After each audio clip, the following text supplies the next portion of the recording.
अभी सब लोग ने बताया थोड़ा, हम लोग पहली चीज़ तो यहाँ एकत्रित इसलिए हुए हैं अपने हेल्थ को लेके, है ना। सबसे बड़ी बात हमारी हेल्थ, जैसे मैम ने भी बताया हेल्थ इज वेल्थ। तो और दूसरी चीज़ है कि हम आज एक इम्पॉर्टेंट टॉपिक के बारे में बात करने वाले हैं जो कि सर्वाइकल कैंसर, ठीक है।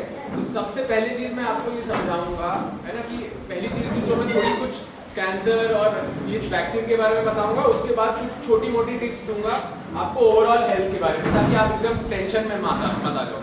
दूसरी चीज़, सबसे इंपॉर्टेंट चीज़ ये है कि कैंसर से डरने की कोई ज़रूरत नहीं है ना। कैंसर से सब लोग डरते हैं, या कोई है जो कैंसर से नहीं डरता? कोई है? लेकिन मैं चाहता हूँ कि जब हम यहाँ से जाए तो आप सब कैंसर से ना डरें, क्योंकि कैंसर से अब डरने की कोई बात नहीं है। अभी तक पुराने जमानों के थॉट्स है, और हम लोग क्योंकि इलाहाबाद में है, आप लोग को इतनी जानकारी नहीं है, लोग बस सब घर में मम्मी पापा या किसी को भी कैंसर हो जाता है तो देखते हैं कि वो बचते नहीं है या सीरियस हो जाते हैं, इसलिए वो डर पैदा हो गया है। अब मेडिकल साइंस बहुत आगे बढ़ चुकी है, तो अब कैंसर से डरने की कोई बात नहीं है। सच्ची मैं बता रहा हूँ, कैंसर की बहुत सारी एडवांसमेंट हो गई है। अब हमको अपने शरीर के बारे में अवेयर रहना बहुत जरूरी है, और अपने हेल्थ के बारे में अवेयर रहना जरूरी है। अगर हम इतना चीजें करेंगे तो कैंसर बहुत छोटी चीज है, कैंसर से डरने की कोई बात ही नहीं है। अब बार बार सब चीजें बोल रहे हैं कैंसर, तो कैंसर होता क्या है? दो लाइन में मैं समझाऊंगा। जैसे हमारी बॉडी में अलग अलग ऑर्गन्स होते हैं, लिवर, ब्रेन, हार्ट, है ना, अलग अलग सेल्स होते हैं। तो आपने ये समझा, थोड़ा थोड़ा आइडिया होगा कि सेल्स कभी कभी ग्रो होते हैं, और फिर जब सेल्स का काम खत्म हो जाता है तो सेल्स मर जाते हैं, और वो मरे हुए सेल्स को बॉडी बाहर निकाल देती है ना। किसी जैसे स्किन शेड हो जाते हैं, बाल झड़ जाते हैं, तो जो खराब सेल्स होते हैं जिनका काम खत्म हो गया है सेल में, वो शरीर से हटा दिया जाता है। तो कैंसर होता क्या है? कैंसर ना हो जब ऐसा कोई भी सेल, फॉर एग्जांपल लिवर में या पेट में या दिमाग में या कहीं पे भी, जो जिसका काम खत्म हो गया लेकिन वो बॉडी नहीं निकाल पा रही, वो एक साइकिल है होती है, उसको आप साइंस में पढ़ेंगे, अपोप्टोसिस बोलते हैं, जो breaking off that, removal of that dead cell और अनवांटेड सेल को बोलते हैं। जब वो साइकिल में किसी वजह से प्रॉब्लम आ जाती है, तब वो हम जो सेल हटा देना चाहिए था शरीर से, वो नहीं हट पाता, तो फिर वो ग्रो होता रहता है। और इसके बाद में और कुछ चीजें बताऊंगा। पहले थोड़ा सा मैं कैंसर के बारे में बता दूं कि ये हमारी जो बॉडी है, इसमें सारी इम्यूनिटी है कि अब कैंसर सेल्स को हटाने की। कैंसर बन भी जाता है तो भी उससे ऊपर जाने की, लेकिन प्रॉब्लम ये होता है कि कभी कभी हम अवेयर नहीं रह पाते। तो एक ये तो हो गया ओवरऑल कैंसर। अब हम आज जो स्पेसिफिकली मिल रहे हैं, वो हम मिल रहे हैं किस चीज के लिए? Cervical cancer. सर्वाइकल हमारा जो यूट्रस होता है, बच्चेदानी होता है, उसके मुंह के एरिया को सर्वाइकल कहते हैं। अब ये जानना जरूरी, जैसे सबको पता है कि कोरोना वायरस एक वायरस था, है ना, और वो वायरस कितनी छुआछूत से भी, खांसी जुकाम से, तमाम चीजों से स्प्रेड होता है। तो ये जो बीमारी है जिसकी हम बात कर रहे हैं, सर्वाइकल कैंसर, ये इंडिया में नंबर 2 कैंसर है। मतलब इतना प्रोमिनेंट कैंसर है कि जैसे पंकज जी ने भी बताया कि हर 5 मिनट में एक व्यक्ति इंडिया में एचपीवी रिलेटेड बीमारियों से मर रहा है। एचपीवी मतलब जैसे कोरोना में नाम था कोविड वायरस, इस वायरस का नाम है ह्यूमन पैप्लोमा वायरस। और आपको ये जान के आश्चर्य होगा कि ये वायरस बहुत कॉमन है, और ये 70 to 80% पूरी हमारे देश में सबको होता है। जैसे कॉमन कोल्ड वायरस होता है ना, फ्लू का वायरस होता है, हमारे गले में जाके रहता है, किसी को खांसी जुकाम ज्यादा करता है, किसी को कुछ तकलीफ नहीं करता, किसी को निमोनिया भी कर सकता है जिसके लिए एडमिट होना पड़ता है। तो इसी तरह का ये वायरस हमारे शरीर में रहता है, जो कि हम हाइजीन और चीजों से अवॉइड कर सकते हैं। लेकिन ये वायरस एक सेक्सुअली ट्रांसमिटेड वायरस है, मतलब अपार्ट फ्रॉम सेक्सुअल चीजों से, इंटरमेट कॉन्टैक्ट से भी ट्रांसफर हो सकता है। इसलिए एक इम्पॉर्टेंट आज हम एक बात करने आए हैं। लेकिन ये आपको एक और चीज जानना है कि जो हम आज की वैक्सीन की बात कर रहे हैं, अभी मैं आ रहा हूं वहां तक, तो ये सर्वाइकल कैंसर के लिए नहीं, ये ह्यूमन पैप्लोमा वायरस के अगेंस्ट वैक्सीन है। ये वैक्सीन उस वायरस से होने वाली और अनेक बीमारियों को बचाएगी। ये ह्यूमन पैप्लोमा वायरस, जैसे मैंने बताया, सिर्फ लेडीज नहीं होता है, ये जेंट्स में भी होता है, और पूरे सोसाइटी में 70 to 80% लोगों में है। लेकिन ये वायरस हमारे शरीर में जब रहता है तो कम से कम हमको 10 से 20 साल देता है। कितना? 10 से 20 साल, उसके बाद जाके ये कैंसर में कन्वर्ट होता है। तो 10 से 20 साल हमारे शरीर में ये वायरस रहता है, दोनों मेल्स में भी और फीमेल्स में भी, यानी कि लड़कों में भी, लड़कियों में भी, और आदमी और औरत तो सब में रहता है। लेकिन हम अपनी बॉडी के अवेयर नहीं होते, कुछ चीजें होती हैं, कुछ हाइजीन का ध्यान नहीं रखते, और जैसे एक उम्र के बाद लेडीज को रेगुलर गायनेकोलॉजिकल चेकअप्स करने पड़ते हैं, वो उसका अगर हम चेकअप्स कराएं तो ये वायरस बहुत ही पहले पता चल जाएगा, और इसको हम नॉर्मल सिंपल दवाइयों से ठीक किया जा सकता है। लेकिन क्योंकि बहुत सारे लोग इंडिया में रेगुलर चेकअप्स नहीं कराते हैं, इसलिए ये चीजें वायरस के बारे में हमको पता नहीं चलता है। तो मैंने ये बताया ह्यूमन पैपिलोमा वायरस सबको होता है, मतलब हो सकता है यहाँ पे भी बैठे हुए 70-80% लोगों को हो, लेकिन उसमें से कैंसर बहुत किसी किसी को करता है। तो डरने की बात नहीं है, ये सिर्फ अवेयरनेस समझने की बात है, ठीक है। अब दूसरी चीज ये है कि ये वायरस जो है सर्वाइकल कैंसर के अलावा, सर्वाइकल कैंसर मैंने बताया बच्चेदानी के मुंह का कैंसर, उसके अलावा वजाइना का कैंसर, बच्चेदानी के एरिया के और आसपास का कैंसर, लैट्रिन के रास्ते यानी कि एनल एरिया जो होता है उसका कैंसर, ये कुछ प्रकार के मुंह के कैंसर भी करता है, और मेल्स में मेल प्राइवेट पार्ट के एरिया का कैंसर, मेल में लिंग के एरिया का कैंसर, लैट्रिन के रास्ते का कैंसर, ये सारे सब कैंसर यही वायरस करता है। तो ये क्योंकि सर्वाइकल कैंसर नंबर 2 कॉमन है, इसलिए रोटरी गवर्नमेंट सारी चीजें आपको ज्यादा फोकस करती है सर्वाइकल कैंसर से, क्योंकि इस वैक्सीन द्वारा सर्वाइकल कैंसर से बच सकते हैं, जो कि वर्ल्ड का कॉमन 2 नंबर का कैंसर है। पर मैं ये आपको समझा रहा हूँ कि ये इस बीमारी, इस वायरस से होने वाली अनेक बीमारियों से बच सकते हैं। ये वैक्सीन मैंने भी लगाई हुई है, ये सिर्फ लेडीज के लिए नहीं है। ये बहुत कॉमन मिसकंसेप्शन है सबके माध्यम में कि ये सिर्फ लेडीज के लिए वैक्सीन है, ये वैक्सीन मेल्स के लिए भी है। और कैंसर के अलावा प्राइवेट पार्ट के एरिया में कभी कभी खुजली, दाने, तमाम अलग अलग और इन्फेक्शंस होते हैं, जो हम लड़कियां और लड़कों भी हम डॉक्टर से करवाने के सामने आने से शर्माते हैं। तो ये सारी काफी अनेक बीमारियों से बचाएगा। और इसके जैसे कोविड में आपने सुना होगा ओमिक्रॉन, डेल्टा, तमाम वेरिएंट थे, तो इस वैक्सीन के भी 4 से 9 अलग अलग प्रकार के वेरिएंट होते हैं। तो जो अच्छी वैक्सीन है वो चारों मेन वेरिएंट से आपको बचाती है। इसलिए ये वैक्सीन लगाना कितना फायदेमंद है, थोड़ा थोड़ा आपको आइडिया लग रहा होगा, ठीक है। अब हम आते हैं कि वैक्सीन की सेफ्टी। तो ह्यूमन पैपिलोमा वैक्सीन की सेफ्टी के पहले में थोड़ा सा मैं वायरस के बारे में और बता दूं कि ह्यूमन पैपिलोमा वायरस जो हम बार बार बोल रहे हैं, इसके और भी अनेक टेस्ट हैं जो कि 20 से 21 साल की उम्र के बाद रेगुलर गायनेकोलॉजिकल चेकअप्स में पता कर सकते हैं। मैंने ऑलरेडी बताया आपको, लेकिन क्योंकि रेगुलर चेकअप्स नहीं होते तो ये वायरस कई सालों तक हमारे शरीर में रहता है और फिर ये सारी अनेक बीमारियां कर सकता है। अब ये जैसे मैम ने भी बताया कि ये वैक्सीन के बारे में जानकारी लोगों को कम है, लेकिन ये कोरोना वायरस से भी ज्यादा, वैक्सीन से भी ज्यादा सेफ है। क्यों? क्योंकि कोरोना वायरस तो 2020 में आया, 1 साल में रिसर्च के द्वारा उसकी वैक्सीन डेवलप की गई, लेकिन ये जो वायरस है ये तमाम सालों से है। और इलाहाबाद में जीवन ज्योति हॉस्पिटल में भी और अनेक हॉस्पिटल में ये इलाहाबाद में ये वैक्सीन पिछले 40 सालों से लग रही है, मतलब 30 सालों से लग रही है। 1998 में लगनी शुरू हुई थी वैक्सीन इलाहाबाद में। तो ऐसा नहीं है कि ये वैक्सीन नहीं है, तो इससे हमको कोई डरने की बात नहीं है। लेकिन सरकार द्वारा और रोटरी द्वारा ये बहुत इनिशिएटिव है। ये मेरा, क्योंकि मैं कैंसर सर्जन हूँ, तो मैं तो तमाम ऐसे पेशेंट रेगुलरली ओपीडी में और अपने सर्जरी प्रोफेशन में देखते रहता हूँ। तो ये बहुत कॉमन बीमारी होती जा रही है और इसको बचाना एक बहुत कम प्रकार के कैंसर है जो कि आप वैक्सीन द्वारा बच सकते हैं। क्योंकि क्यों बच सकते हैं वैक्सीन द्वारा? क्योंकि बहुत कम कैंसर होते हैं जो कि एक वायरस द्वारा किए जाते हैं। कैंसर के होने के अनेक कारण है ना, जैसे हम धीरे धीरे आप जानेंगे, टॉक्सिन्स, अल्कोहल, स्मोकिंग, एक्सरसाइज की कमी। और मैं ये जानकारी देने के बाद एंड में बताऊंगा कि ये पानी की कमी से भी कैंसर हो सकता है ना। कुछ चीजें मैं इंटरेस्टिंग आपको बच्चों को थोड़ा लाइट मूड करने के लिए कैंसर के पानी के बारे में भी बताऊंगा। तो ये वैक्सीन एकदम, इसलिए ये वैक्सीन सेफ है क्योंकि ये वैक्सीन 30-40 साल से मार्केट में है, रिसर्च चल रही है, अब नई नई कंपनी बना रही है और इसका एक डोज नॉर्मली लगभग 4000 से शुरू होता है। तो ये रोटरी के साथ और मेरा भी ये बहुत ड्रीम प्रोजेक्ट रहा है हमेशा से। और जितने लोग यहाँ बैठे हैं सबसे हम लोग कई सालों से ये सब डिस्कस कर रहे थे कि ऐसा कुछ हम प्रोजेक्ट करेंगे। फिर फाइनली इस बार पंकज जैन सर और हमारे रोटरी वालों ने मिलकर ये ऐसा प्रोजेक्ट आपके सामने लाया है कि फ्री ऑफ कॉस्ट आप लोगों को वैक्सीन लगा जा सके। लेकिन वैक्सीन एक ऐसी चीज है कि किसी को कोई जबरदस्ती नहीं लगा सकता है ना। वैक्सीन एक इंजेक्शन है, तो उसमें आपका कंसेंट बहुत इंपॉर्टेंट है। और कंसेंट सिर्फ कागज आपको मिल गया, उसमें आप ऐसे साइन कर दे, उसकी भी कोई सही तरीका नहीं है वो कंसेंट का। तो इसीलिए है कि अगर इसके बाद भी जो मैं बता रहा हूँ उसके बाद भी आपके मन में कोई भी डाउट है तो आप क्वेश्चन पूछ सकते हैं, ठीक है। अब आते हैं इस वैक्सीन के साइड इफेक्ट, है ना। कोरोना वैक्सीन के क्या साइड इफेक्ट है, किसी को पता?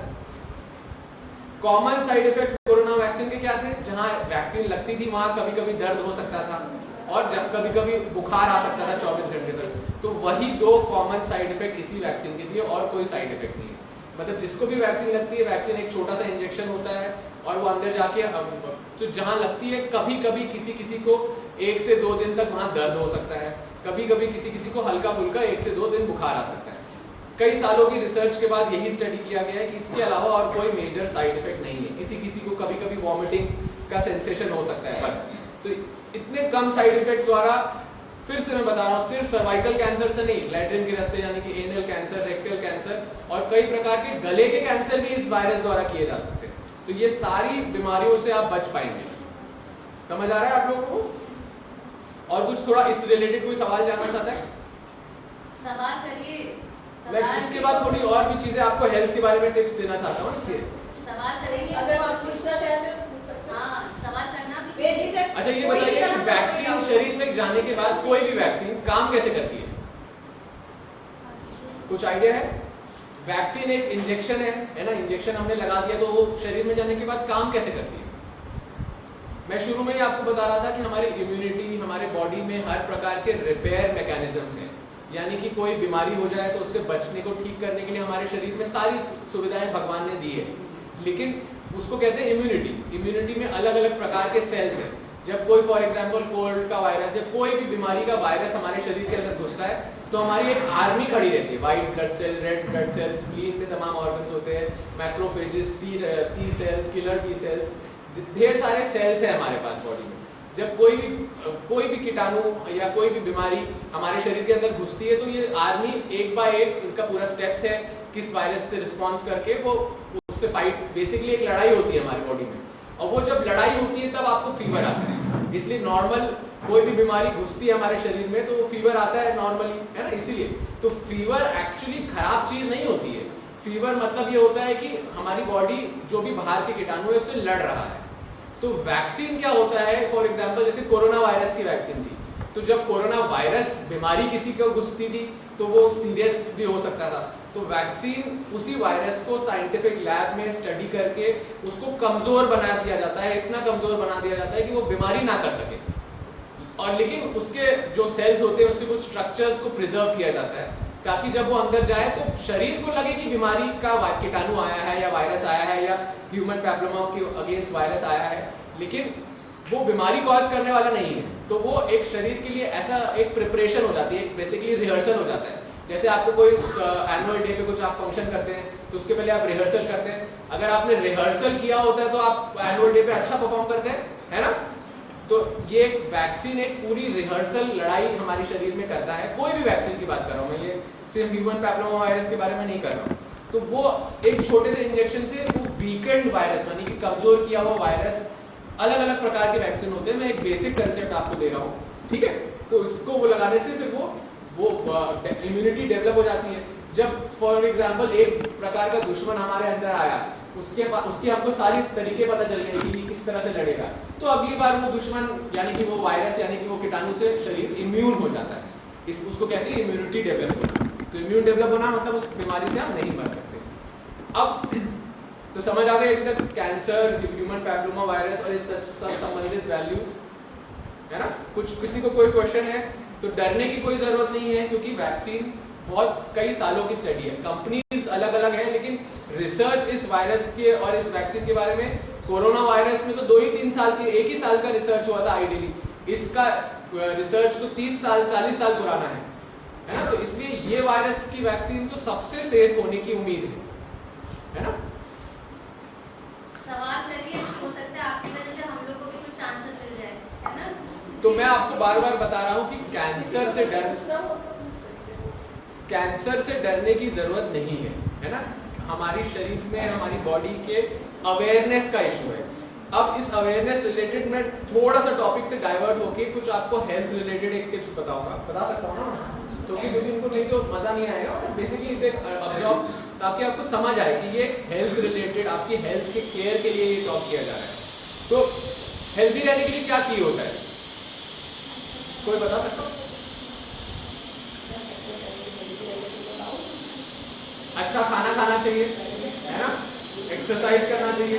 तो मैं एक पिलर्स ऑफ सक्सेस या 4 पिलर्स ऑफ हेल्थ बताना चाहता हूँ आपको, या आप कह सकते हैं ये पिलर्स ऑफ लॉन्जेविटी भी है।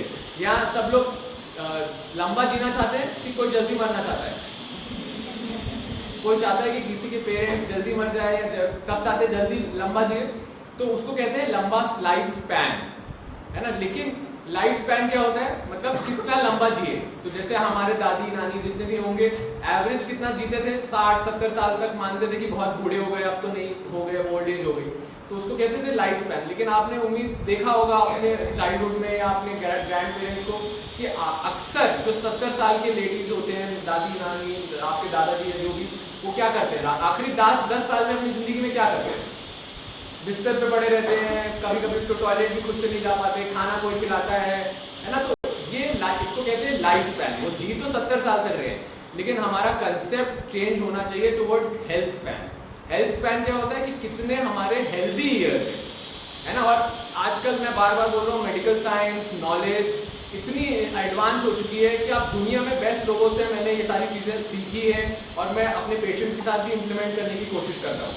तो हमको हेल्थ स्पैन पे फोकस करना चाहिए।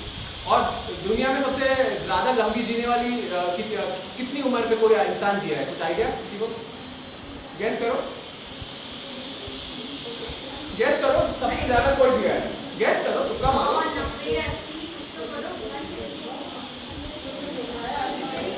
150, ठीक है। और किसी का गैस? तो देखो यार, कुछ लोग कहते हैं ब्लू जोन्स के बारे में आपने सुना होगा, जहां लंबे बहुत जीते हैं। तो कुछ लोग 140 भी क्लेम करते हैं, बट साइंटिफिकली प्रूवन 119 इयर्स की एक मैडम क्लेमेंट करके लेडी थी जो कि सबसे ज्यादा जी, ठीक है। और एक और अच्छी आश्चर्य वाली और आप सबके लिए फायदे की चीजें बताता हूँ कि ज्यादातर लेडीज आदमियों से ज्यादा जीती है। ये एक फैक्ट है जो कि पाया गया है, आप लोग के लिए न्यू होगा।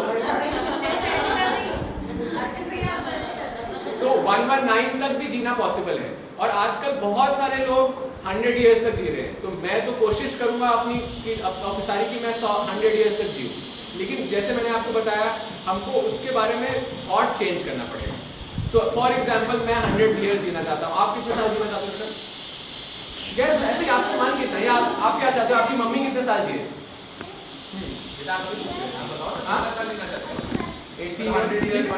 80 इयर्स, ठीक है। तो जो भी हमारे हेल्थ स्पैन लाइफ का गोल है कि हम इतने साल जीना चाहते हैं, ठीक है। फॉर एग्जांपल आप चाहते हो कि आपकी मम्मी 80 इयर्स रहे, मैं 100 इयर्स जीना चाहता हूँ, तो और भी अलग अलग। तो हमको उसके लिए एक लिस्ट बनानी है आज कि हम आखिरी 10 साल में क्या करना चाहते हैं। फॉर एग्जाम्पल मैं मेरे डॉक्टरी का तो आपके बारे में सुना होगा, मैं एक लैप्रोस्कोपिक कैंसर सर्जन हूँ, जीवन ज्योति हॉस्पिटल में देख रहा हूँ। उसके अलावा मैं नेचर से बहुत कनेक्टेड हूँ, तो मैं बर्ड वॉचिंग भी करता हूँ, मैं ओशन में स्कूबा डाइविंग भी करता हूँ, और मैं प्रकृति के लिए बहुत क्लोज हूँ। अभी मैं उसके बारे में भी कुछ चीज़ें बताऊँगा आपको। तो मैं चाहता हूँ कि मैं अपने 90 से 100 साल में मैं बर्ड वॉचिंग कर सकूँ, मैं प्रकृति में हाइकिंग जा सकूँ, मैं जो गेम्स खेलता हूँ, मैं रनिंग भी करता हूँ, मैंने मैराथन भी भागा अभी, तो मैं चाहता हूँ कि मैं रनिंग भी कर सकूँ। तो अगर मेरे वो गोल है 10 आइटम आपको अपने लिस्ट में लिखना चाहिए। मैम आप लोग सबको लिखना चाहिए, बहुत अच्छी चीज़ें बता रहा हूँ कि फॉर एग्जाम्पल आपका बड़ा गोल नहीं होगा, आप मान लीजिए आप चाहते हैं कम से कम अपना कार्यक्रम खुद कर पाए, बाथरूम खुद जा पाए, खाना खुद जा पाए, कपड़े खुद पहन पाए, ये तो बहुत सिंपल चीज़ है, ये तो सब लोग चाहेंगे कि आखिरी 10 साल में कर पाए। तो अलग अलग एम्बिशन के हिसाब से आप अपने हिसाब से 10 चीज़ें की लिस्ट बनाएं। उसके बाद जब वो लिस्ट बन जाएगी तो उसके पर आपको आज से काम करना पड़ेगा। अगर मैं चाहता हूँ कि मैं हाइकिंग यानी कि बर्ड वॉचिंग, नेचर 90 साल में जा पाऊँ, तो मेरे को उसकी फिटनेस लेवल आज से उतनी बढ़ानी पड़ेगी, क्योंकि जैसे 40 साल 50 साल क्रॉस होता है हमारी बॉडी का मसल डिक्लाइन, बोन डिक्लाइन शुरू हो जाता है ना। और तमाम टेस्ट होते हैं बोन मिनरल डेंसिटी, लेकिन प्रॉब्लम ये है कि जितना भी टेस्ट है वो 60 साल 65 साल की उम्र पे किए जाते हैं, जब ऑलरेडी हमारी बोन्स कमजोर हो चुके होते हैं, जब ऑलरेडी हमारे मसल्स कमजोर हो चुके होते हैं। तो उसलिए फोकस चेंज करना पड़ेगा, हमको आज अपनी मसल स्ट्रेंथ पे ध्यान देना पड़ेगा। तो अब फाइनली मैं आता हूँ 4 पिलर्स जो हम बात कर रहे थे। नंबर 1 है न्यूट्रिशन। न्यूट्रिशन यानी कि खान पान। खान पान में सबको पता है कि जंक फूड नहीं खाना चाहिए, घर का खाना खाना चाहिए, जितना हो सके ऑर्गेनिक खाना चाहिए, जितना हो सके बाहर का खाना नहीं खाना चाहिए। न्यूट्रिशन में एक हम बहुत कॉमन चीज मिस करते हैं। पहले मैं 4 पिलर्स बता दूंगा, उसके बाद मेरा फेवरेट टॉपिक है वाटर, उसके बारे में मैं थोड़ा सा आपको ज्ञान देना चाहता हूँ। तो न्यूट्रिशन में जो आप मुंह से दे रहे हैं उसके साथ में हाइड्रेशन बहुत इंपॉर्टेंट है, ठीक है। तो नंबर 1 हो गया न्यूट्रिशन और हाइड्रेशन। नंबर 2 हो गया एक्सरसाइज। एक्सरसाइज एक बहुत ही नया मतलब ह्यूमंस द्वारा ही बनाया गया टर्म है। जब प्लैनेट अर्थ में ह्यूमंस आए थे तो वो जंगल में रहते थे, सूर्योदय के साथ उठते थे, उठते क्या करते थे, खाना ढूंढने के लिए किलोमीटर चलते थे। 10 किलोमीटर, 15 किलोमीटर, 20 किलोमीटर चलना नॉर्मल होता था, क्योंकि खाना ढूंढने के लिए चाहे हंट करते थे, चाहे वेजिटेरियन थे, चाहे नॉन वेजिटेरियन थे, चलना तो बहुत किलोमीटर पड़ता था। तो movement was a natural part of their life, मतलब मूव करना हम ह्यूमंस के लिए नेचुरल पार्ट था। लेकिन अब हमने अपनी जिंदगी इतनी कंफर्टेबल बना ली है कि एक बटन दबा के जोमेटो स्विगी से आप घर पे खाना आ जाता है, जंक फूड, खराब खाना, है ना। तो इसने हमने, ये सिर्फ आपके लिए नहीं है, अडल्ट्स के लिए भी है, हमने लाइफ इतनी कंफर्टेबल बना ली है, तो इसलिए हमको खुद ही एक्सरसाइज इन्वेंट करना पड़ा। नहीं तो हम एक्सरसाइज नहीं करेंगे तो हमारी बॉडी जो मूवमेंट के लिए बनी है वो जंग ला के सड़ जाएगी, है ना। इसलिए तो नंबर 1 हो गया हाइड्रेशन न्यूट्रिशन, नंबर हो गया मूवमेंट यानी कि एक्सरसाइज। नंबर 3 है स्लीप, जो कि मैंने भी बहुत लेट पहचाना अपनी लाइफ में। मेरे को लगता था कि स्लीप उनके लिए जो कुछ अच्छा या इंटरेस्टिंग नहीं करना चाहते लाइफ में, जो लेजी है, जिनको पसंद नहीं है, लेकिन स्लीप बहुत ही महत्वपूर्ण चीज है। यहाँ तक कि स्लीप न्यूट्रिशन से भी इंपॉर्टेंट चीज है, स्लीप एक्सरसाइज से भी इंपॉर्टेंट चीज है, क्योंकि स्लीप वो समय है जब आपका ब्रेन, और एक ब्रेन के लिए खाना है, हमारे लिवर हमारा डिटॉक्सिफाई करता है, सारी टॉक्सिन्स बाहर निकलता है, उसके लिए एक रीबूट सिस्टम है। किडनीज के लिए इंपॉर्टेंट है, सारे ऑर्गन्स के लिए स्लीप बहुत इंपॉर्टेंट है। तो 8 घंटा स्लीप आइडियली करना चाहिए, अगर 8 नहीं तो कम से कम 7 तो करना ही चाहिए। और ये पाया गया, बहुत सारी स्टडीज की गई। आप जैसे स्टूडेंट्स था, एक यूनिवर्सिटी ऑफ कैलिफोर्निया अमेरिका में बहुत फेमस इंस्टीट्यूट है, तो वहाँ पे एक स्टडी की गई। 30 ग्रुप को बच्चों को नींद पे ध्यान दिया गया और 30 बच्चों को नींद पे बोला कि जैसे आप नॉर्मल है।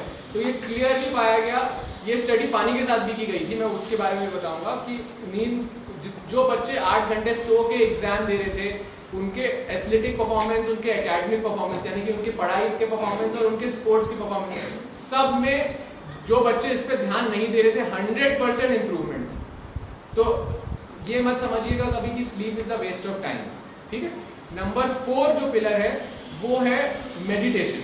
लेकिन मैं नाम मेडिटेशन बोलूंगा तो आधे बच्चों को लगेगा कि ये तो नॉर्मल ज्ञान है, सब लोग देते हैं, तो इसलिए मैंने उसको रिप्लेस कर दिया मेडिटेशन से। नॉन स्लीप डीप रेस्ट इसका साइंटिफिक टर्म है, मतलब हम नॉन स्लीप डीप रेस्ट, मतलब हम सो नहीं रहे हैं लेकिन डीप रेस्ट कर रहे हैं। तो इसमें हमारी ब्रेन्स की कुछ वेव्स हैं जो कि बहुत एक्टिवेट हो जाती है, और ये मैं समझाता हूँ मेरे कंसेप्ट से, जिसको कहते हैं, जिसका नाम है ब्लू माइंड। ब्लू माइंड किसी ने सुना है? बहुत ही इंटरेस्टिंग कंसेप्ट है, अभी जितना हो सकता है टाइम के हिसाब से मैं समझाने की कोशिश करूंगा आपको, ठीक है। तो 4 पिलर समझ गए। अब इसमें नंबर 1 से शुरू करते हैं, बाकी ज़्यादा डिटेल में ही बात करूंगा, सिर्फ पहले और आखिरी के बारे में थोड़ा थोड़ा मैं समझाऊंगा आपको। तो पहला, न्यूट्रिशन में तो बेसिक आइडिया सबको है कि तेल नहीं खाना चाहिए, फल फ्रूट ज़्यादा खाना चाहिए, जंक नहीं खाना चाहिए, तो इसलिए मैं न्यूट्रिशन में भी आज नहीं बात करूंगा, किसी और दिन समय मिलेगा तो आपको न्यूट्रिशन के बारे में डीप में समझा सकता हूँ। हाइड्रेशन वाला जो पार्ट है उस पर मैं 10 मिनट आपको समझाना चाहूँगा। पानी आपको पता है कि हमारा लाइफ का एक बहुत इंपॉर्टेंट एलिमेंट है, और पानी इतना मिस्टीरियस चीज़ है कि साइंस इतनी एडवांस हो चुकी है, लेकिन पानी के बहुत सारे मिस्टीरीज अभी भी रह चुकी है। तो पानी के बारे में हमको अभी भी नहीं पता है। अब जो मैं 10 मिनट बोलूँगा वो आप सब नेचुरली एब्जॉर्ब करोगे। क्यों? क्योंकि यहाँ जितने बच्चे बैठे हैं, ऐसा एक भी एक्सेप्शन नहीं है, सबके दिमाग 80% पानी है। आपका दिमाग 80% पानी है, आपको पता था ये बात? और हमारी जो हम एजिंग करते हैं, जब न्यूबॉर्न बच्चा पैदा होता है, न्यूबॉर्न बच्चा, तो उसके शरीर में 80% मात्रा पानी रहता है पूरे शरीर में। अभी तो मैं आपको सिर्फ ब्रेन का बता रहा था। न्यूबॉर्न जब बच्चा पैदा होता है तो उसके पूरे शरीर में सिर्फ 80% पानी होता है, और जब एक नॉर्मल लेडी या मैन 60 ईयर्स तक पहुंचता है तो उसके शरीर में सिर्फ 60% पानी होता है। तो इससे आपको ये समझना चाहिए कि हमारी एजिंग यानी कि हमारी उम्र बढ़ती है क्योंकि हम धीरे धीरे हमारी पानी की कमी होती रहती है शरीर में। तो इस कंसेप्ट को कहते हैं सेलुलर डिहाइड्रेशन। अब जो शुरू में मैंने आपको कैंसर से बताया था वो मैं बताऊंगा। जैसे हमारी सेल्स है, जैसे मैंने शुरू में बताया था, हार्ट के सेल्स है, ब्रेन के सेल्स है, लिवर के सेल्स है, इम्यून सिस्टम के सेल्स है, जो कि हमारे बॉडीज को बचाते हैं अलग अलग चीज़ों से। वो हर एक सेल एक मान लीजिए फॉर एग्जांपल आप डायलेशन कर रहे हैं, फॉर एग्जांपल आपका ब्रेन का एक थॉट एक न्यूरॉन से दूसरे न्यूरॉन जंप कर रहा है, या फॉर एग्जांपल आपका दिल बीट कर रहा है, तो अल्टीमेटली अगर आप सेलुलर सेल, थोड़ा आइडिया है सेल क्या होता है ना, ह्यूमन सेल है ना, तो हमारे शरीर में 37 ट्रिलियन सेल्स हैं। तो वो अगर आप प्रोसेस को देखेंगे तो कुछ भी होने के लिए या तो सेल से पानी अंदर जाता है या तो सेल से पानी बाहर जाता है, तो सब कुछ पानी के फ्लो से ही होता है। जितनी चीजें आपके शरीर में होती है, चाहे खाना पीना, डाइजेशन, ब्रेन का थॉट या जो भी चीजें, सब पानी के फ्लो से होता है। तो एक्चुअली ये पता नहीं कोई क्यों नहीं समझाता है, लेकिन हमारे जितने सेल है हमारी बॉडी के, वो एक मान के चलिए एक बैटरी है, और वो बैटरी बेस्ट परफॉर्म करेगा जब उसमें 100% पानी होगा, ठीक है। तो अगर वो फॉर एग्जांपल विराट कोहली बहुत अच्छा क्रिकेट खेलता है, तो अगर वो उसका 100% परफॉर्मेंस होगा जब उसके सारे सेल में 100% सेल होगा, पानी होगा। लेकिन एक थोड़ी सी हमारे शरीर में थोड़ी सी फ्लॉ है कि हम अडेप्टेबल है। जब मैंने बताया, जब हम हंटर गैदरर्स थे, जब हम जंगल में रहते थे, खाना पीने के लिए ढूंढते थे, तो बहुत सारे समय होता था कि पानी नहीं मिलता था, खाना नहीं मिलता था। तो इसमें भगवान ने हमको अडेप्टेबल बनाया है, फ्लेक्सिबल बनाया है कि अगर पानी की कमी भी हो जाती है, खाने की कमी भी हो जाती है, तो हम बहुत दिन तक जी सकते हैं। इस कारण से हम पानी कम पीते हैं, और हम ज्यादातर लोग बैठे हैं वो क्रॉनिक सेलुलर डिहाइड्रेशन में जी रहे हैं। मतलब हमारी मात्रा नॉर्मल पानी की सेल में 70 to 80% है, लेकिन 70 to 80% बहुत ऑप्टिमल है। 70 to 80% में आप सब लोग अच्छा पढ़ाई कर रहे हैं, आप सब लोग आज लेक्चर सुन रहे हैं, भाग दौड़ कर रहे हैं, हेल्दी हैं, कोई अनहेल्दी नहीं है। तो 70-80% हर सेल में अगर पानी रहा तो हेल्दी रह सकते हैं, लेकिन ऑप्टिमल नहीं रह सकते, है ना। जो बेस्ट परफॉर्मेंस है वो नहीं कर सकते। तो इससे सबसे पहले कॉमन सवाल आता है कि कितना पानी पीना चाहिए, ठीक है। पानी आप कब पीते हैं? कॉमन आंसर है, लेकिन मैं आपको ये आज बताने आया हूँ कि पानी आपको प्यास लगने पे नहीं पीना चाहिए। प्यास हमको क्यों लगती है? पानी की कमी से, ठीक है। तो जैसे मैंने बताया कि आपका ब्रेन में 80% पानी है, इसी तरह आपके ब्लड में भी 80% पानी होता है। और प्यास हमको जो लगती है, थोड़ा सा साइंटिफिक समझा रहा हूँ तो आपको समझ आएगा कि प्यास हमको तब लगती है जब 80% जो ब्लड में पानी है वो 70% तक गिर गया मान लीजिए। तो ब्लड में नमक और सोडियम वगैरह तमाम और चीजें होती है, तो पानी की कंसेंट्रेशन कम होने की वजह से नमक का कंसेंट्रेशन यानी कि सोडियम का कंसेंट्रेशन बढ़ गया। तो वो सोडियम हाइपर नाइट्रेशन हमारे ब्रेन को सिग्नल करता है, पिट्यूटरी और हाइपोथैलेमस को, और वो एक हार्मोन निकालता है जो कि किडनी को पे काम करके बोलता है कि पानी की कमी हो रही है, पानी बचाना है। इतना सब होने के बाद हमको प्यास लगती है, ठीक है। तो ऑलरेडी अगर हम सेल्स को देखोगे तो बहुत सारी पानी की कमी हो चुकी है, तो हम ऑप्टिमल परफॉर्म कैसे कर पाएंगे, है ना। और ये जानना जरूरी है कि जैसे फॉर एग्जांपल मैंने बताया ऑप्टिमल, तो अगर हम तो जब हमको पानी, जैसे बहुत अच्छा लगा कि मेरे को देख के कि मेरी बात सुन के लोग पानी पी रहे हैं और अपनी बॉटल रख रहे हैं, लेकिन मैं ये प्लास्टिक की बॉटल नहीं मैम, प्लीज अभी उसके लिए अलग से बताना पड़ेगा। प्लास्टिक की बोतल में पानी एकदम नहीं पीना चाहिए। प्लास्टिक मतलब जितनी भी प्लास्टिक की बोतल है उसमें एक केमिकल होता है BPA, बिस्फेनॉल, देखो याद नहीं आ रहा अभी, उससे डायरेक्ट कैंसर होता है। कैंसर की टॉक सुन रहे हो और आप प्लास्टिक की बोतल में पानी पी रहे हैं, ठीक है। तो वो प्लास्टिक का तो चल जाता है, टपरवेयर है उसका, कोई भी प्लास्टिक मैम सेफ नहीं है, कोई भी प्लास्टिक सेफ नहीं। जैसे कि गवर्नमेंट बोलती है, जैसे गवर्नमेंट हमारे को जो पानी देती है उसमें बोलती है कि लेड, कैडमियम, जो खराब टॉक्सिन्स है वो are below level of acceptable level. Acceptable level 0 होता है। हमारे शरीर में लेड की जरूरत नहीं है। अब नॉर्मल एक्सेप्टेबल लेवल का लेड भी पिएंगे तो वो कहीं ना कहीं आपको, इसीलिए तो हमको बीमारियां हो रही है। तो फिर से आते हैं, पानी हमको इतना पीना चाहिए कि हम प्यास की सेंसेशन को भूल जाएं। आइडियली हमेशा पॉसिबल नहीं है, लेकिन जितना हो सके पानी, फिर से बोल रहा हूँ, पानी इतना पीना चाहिए कि प्यास कभी ना लगे। अब इसका आंसर बहुत सारे लोग 3 litre, 4 litre, 5 litre, 8 glass, 10 glass, इसका ये एकदम गलत आंसर है। क्यों? क्योंकि जैसे मैंने आज अभी यहाँ आने से पहले सुबह कंपनी गार्डन में मैं 10 किलोमीटर भागा, तो मेरी बॉडी को पानी की ज्यादा रिक्वायरमेंट है। आज ठंडी का मौसम है तो पानी की रिक्वायरमेंट कम है। आप फॉर एग्जाम्पल कोई AC के अंदर बैठा है पूरे दिन तो उसको पानी की रिक्वायरमेंट कम है। कोई बाहर आपके जैसे स्कूल्स में है, खेल कूद रहा है तो उसको पानी की रिक्वायरमेंट ज्यादा है। आपको छोटा मोटा वायरस आपके शरीर में घुसा हुआ है तो आपको पानी की रिक्वायरमेंट ज्यादा है। आपने क्या खाना खाया आप पूरे दिन में, उसके हिसाब से पानी की रिक्वायरमेंट ज्यादा है कम है। तो इसका answer 4 litre 5 litre 8 glass 10 glass नहीं मेजर कर सकते। हर आदमी की हर दिन के हिसाब से, शरीर के हिसाब से रिक्वायरमेंट अलग होती है। सिंपल है, पानी इतना पीते रहिए, बॉटल अपने पास रखिए। मैं बर्ड वॉचिंग जाता हूँ, मैं ओटी में रहता हूँ, सर्जरी करता हूँ तो भी मेरे पास बॉटल रहती है। और कुछ कैंसर सर्जरी कभी कभी 5 घंटे चलती है तो मैं 2 घंटे बाद ब्रेक लेता हूँ, अपना ग्लव्स वगैरह उतार के पानी पीता हूँ, अगर जरूरत पड़ती तो टॉयलेट जाता हूँ और फिर से सर्जरी शुरू करता हूँ। इससे मेरा परफॉर्मेंस भी बेटर होता है और पेशेंट की सेफ्टी भी बेटर होती है। तो प्यासे एकदम नहीं रहना है। और दूसरी चीज, भगवान ने इतना ब्यूटीफुल सिस्टम हमको दिया है, यूरिन हमारा जो वो हाइड्रेशन गेज है, वो आपका मेजरमेंट है कि आपकी बॉडी में पानी सही है या नहीं है। जब भी आप यूरिन करने जाएं तो अपने यूरिन का कलर जरूर देखें, और वो कलर हमेशा ट्रांसपेरेंट होना चाहिए, पानी समान होना चाहिए, बहुत ही हल्का सा पीला, जो दिखने में एकदम पीला ना दिखे। अगर दिखने में हल्का सा भी पीला दिख रहा है तो मतलब आपके शरीर में 70% से भी कम है पानी। और मैं क्या बोल रहा हूँ कि आपकी परफॉर्मेंस बेस्ट होगी अगर 100% परफॉर्मेंस रहेगा। तो अगर आप ये मेंटेन कर पाए तो आपका, अगर सेल्स 100% पानी करेंगे तो आपको ये सारी वैक्सीन, किसी चीज की जरूरत नहीं है, आप कभी बीमार नहीं पड़ेंगे, आपको कोई कैंसर नहीं होगा। कैंसर के आपको कोई बीमारी नहीं होगी, क्योंकि मैंने शुरू में बताया था कि हमारे बॉडी में सारे सेल्स हैं जिससे हमारी बॉडी में ऑन्कोजीन्स हैं जिससे हम कैंसर को खत्म कर सकते हैं, कैंसर की शुरुआत में ही रिपेयर कर सकते हैं। यहाँ तक कि कैंसर, डायबिटीज, सब बीमारियों को हमारी बॉडी में सिस्टम भगवान ने बनाया है। लेकिन क्योंकि हम लगातार 10 साल 20 साल 30 साल तक 70-80% पानी पे जी रहे हैं, तो इसलिए हमारा वो 70-80 परफॉर्मेंस में वो 10-20% ऑप्टिमल कैपेसिटी मिस हो जाती है। इसकी वजह से हमको इतनी बीमारियां हो रही है।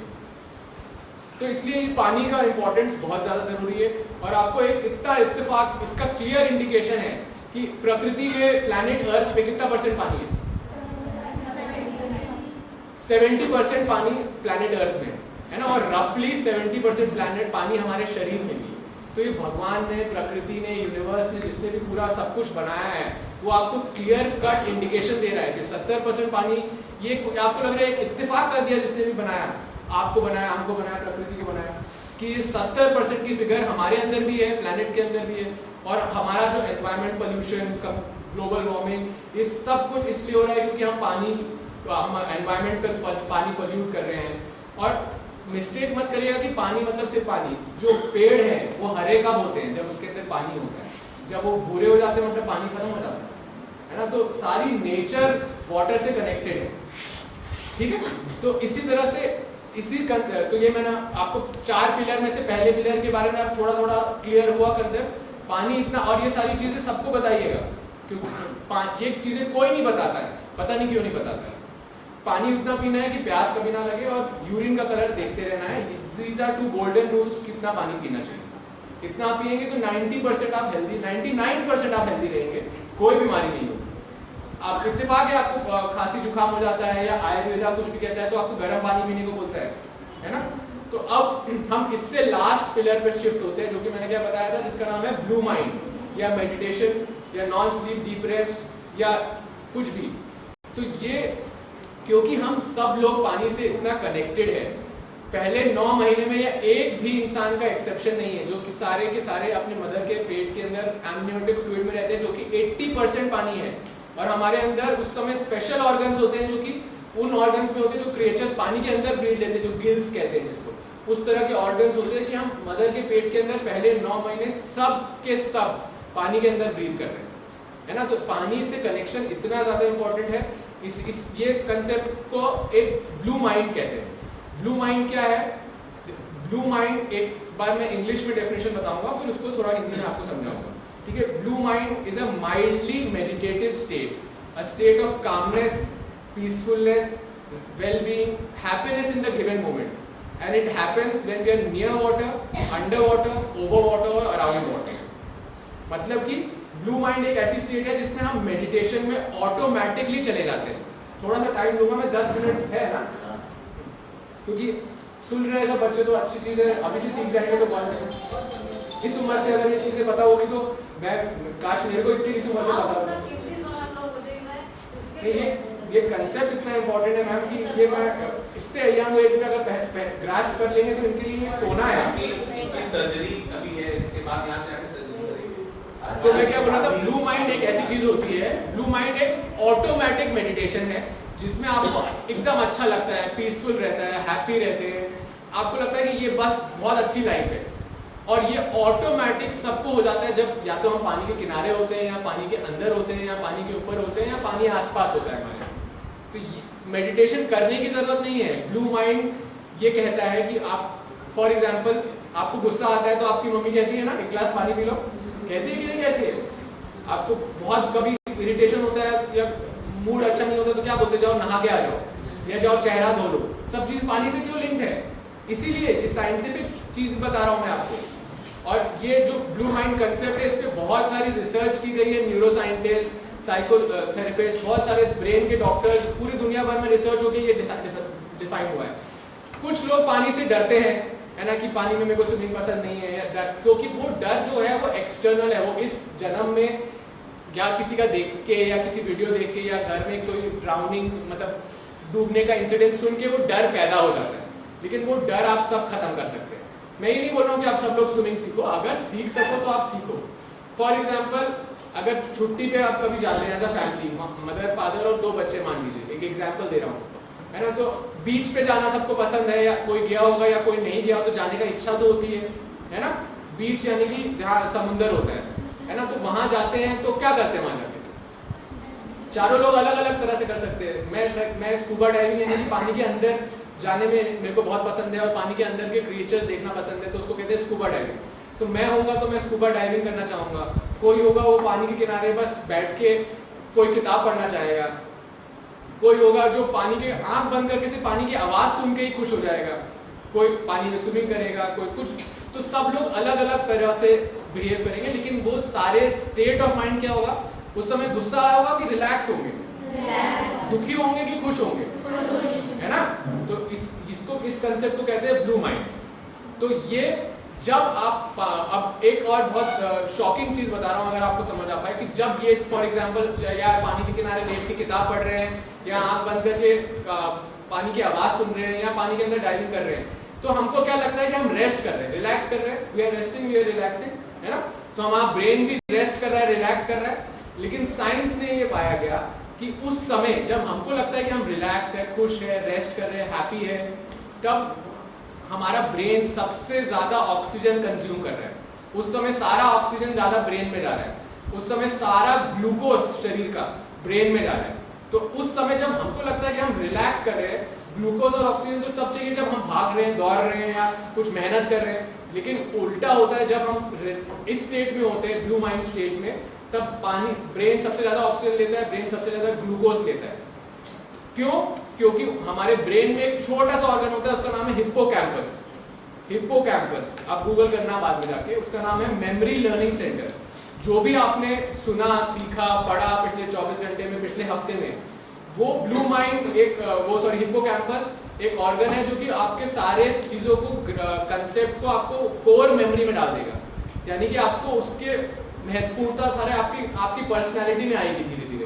फॉर एग्जाम्पल अगर आपने आज सुना और थोड़ी देर जाके आपने पानी से कनेक्ट किया है, किसी चीज से कनेक्ट किया, तो जो भी आपको सुनेगा वो आपके रूट अंदर चला जाएगा। एक इंग्लिश में मूवी है इनसाइड आउट, वो दिखाती है कि कितनी हमारी मेमोरीज हैं, हमारी कोर मेमोरीज होती है।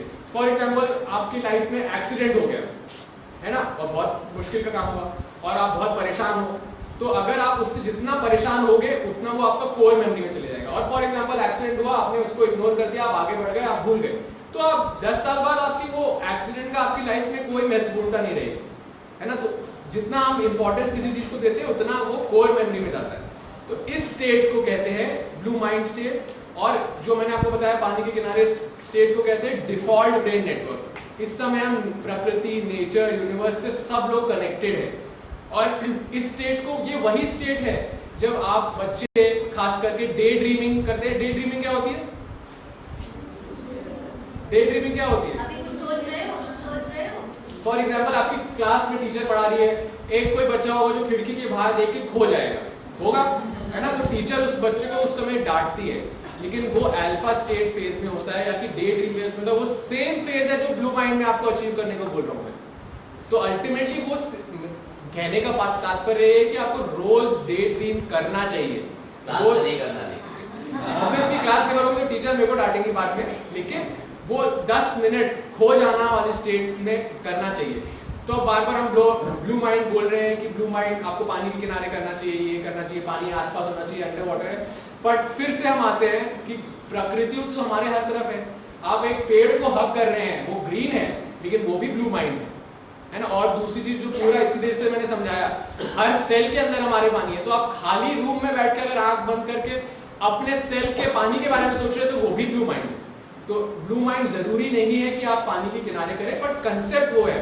और मैंने क्या बोला, ब्लू माइंड क्या है? पानी के किनारे, पानी के अंदर, पानी के बाहर, पानी के आसपास। तो पानी तो हमारे 70% शरीर बनाता है। और अगर हम ये चीजें सीख जाएं तो हम आजकल इस पे बहुत साइंस चल रही है कि एजिंग को भी प्रिवेंट किया जा सकता है। यानी कि कैंसर, तो मैंने शुरू में आपको बोला था कि मैं एंड तक आपको कैंसर का डर हटा दूंगा, तो अब कैंसर का डर तो कम हो गया ना। कैंसर से डरने की बात नहीं है। आप अगर आप एजिंग के बारे में सोचिए कि आप हेल्दी कैसे रह सकते हैं, ये सारी चीजें फॉलो करेंगे तो आप हेल्दी भी रह सकते हैं और कोई बीमारी भी नहीं होगी, और आप हेल्थ स्पैन पे फोकस कर रहे हैं। ठीक है, ठीक है, थैंक यू वेरी मच। कुछ और पूछ रहा है?